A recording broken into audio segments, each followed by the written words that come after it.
It's your favorite cousin Trip, and I'm back with another banger. I'm back with another banger. I'm back with another banger. Yeah, as y'all can already see from the title of the video, life has a masculine bottom. And before we get into this video, man, can we all thumbs up this video? It don't take no money from y'all account. It ain't no reoccurring fee. It ain't gonna do nothing to you. It ain't gonna magically, do nothing. All it does is trigger the algorithm in YouTube space to let everybody know their cousin Trip just dropped a banger, so everybody can come in here and watch this and support the video. And if you're new to the channel, please consider subscribing. You know what I'm saying? It's a real family over. Join the family. You know what I'm saying? Join the cousins. Now, you might not be my first cousin, but you could be a second or a third cousin. You know what I'm saying? Go ahead and subscribe, because ain't nothing else like this on YouTube. You know what I'm saying? Life is a masculine bottom. And before I get into the whole thing, because I know some of y'all up in there like masculine, and y'all don't got to think I'm masculine. Y'all don't know me. But in the LGBT, elemental PQRFTYC community, it's different levels of masculinity. You got your ladybugs, that's, even femininity. It's different levels to that too in this community. It's not one, it's not black and white.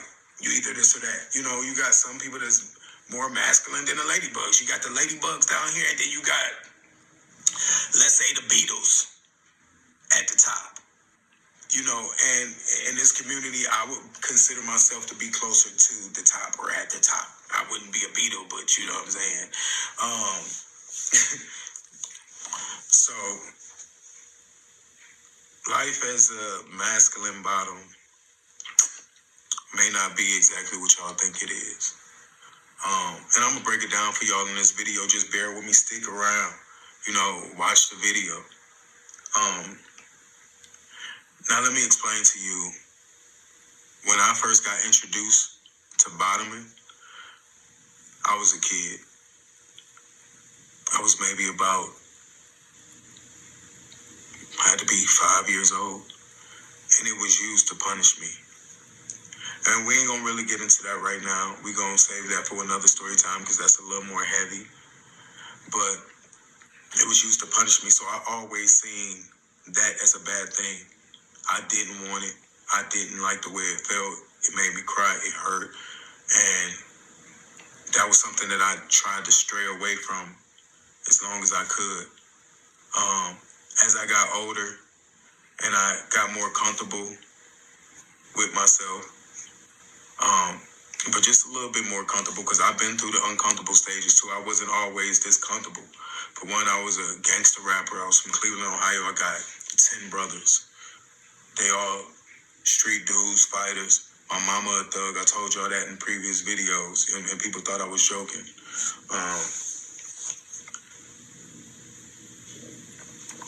When I was a child, I think I was just a regular kid, and I used to like to sing songs with my girl cousins and play and things like that.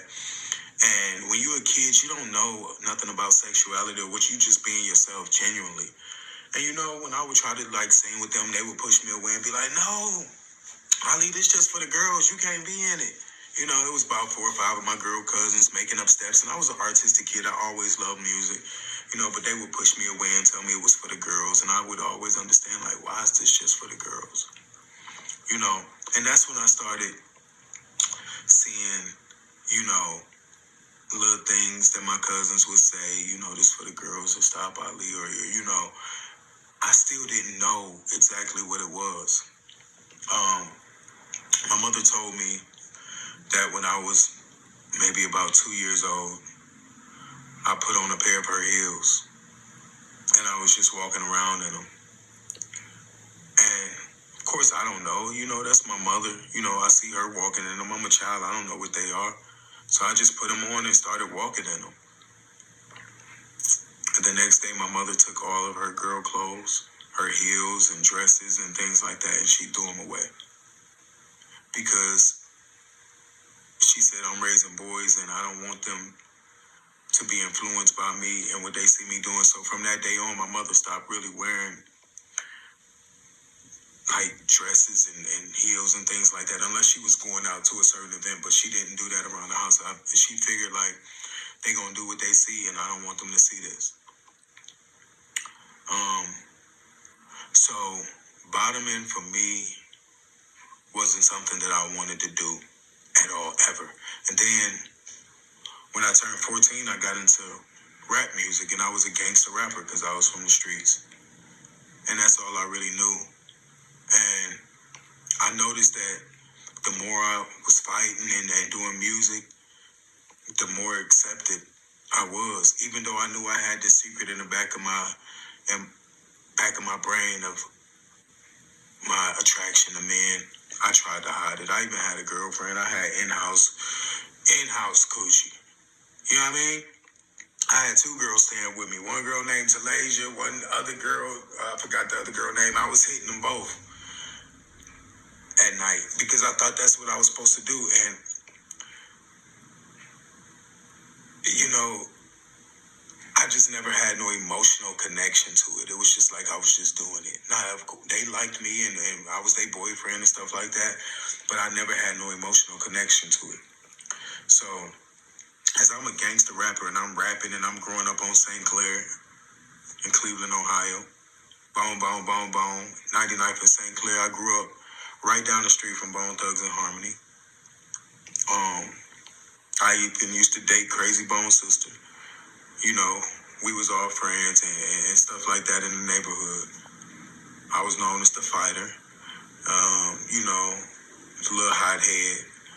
And eventually, I went to jail. When I got out of jail at 16, I was by myself for a little while. But then I got into a relationship at 17. Now, the guy that I got into a relationship with, he wasn't from my city, but he was in a relationship with a girl at the time, and he had just had a newborn baby. You know, we started dating, and if I was a side at first. And if anyone, I was a side before it was a term aside. When we got into that relationship, neither one of us was doing no type of penetration. We would just stroke it. We would kiss. It was a lot of passion.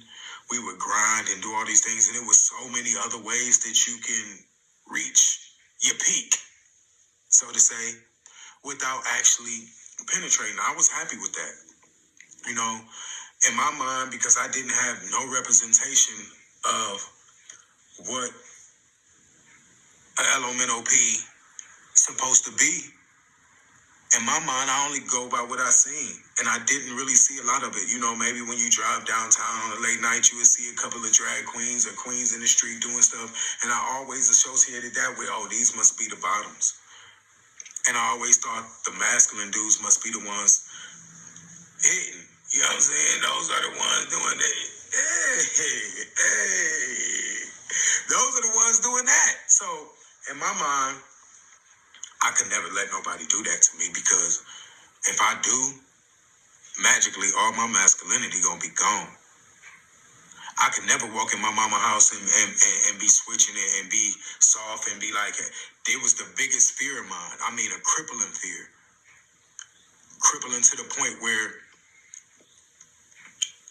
I was so DL and so undercover, I would run away from home just to mess around, because I could never let nobody see that.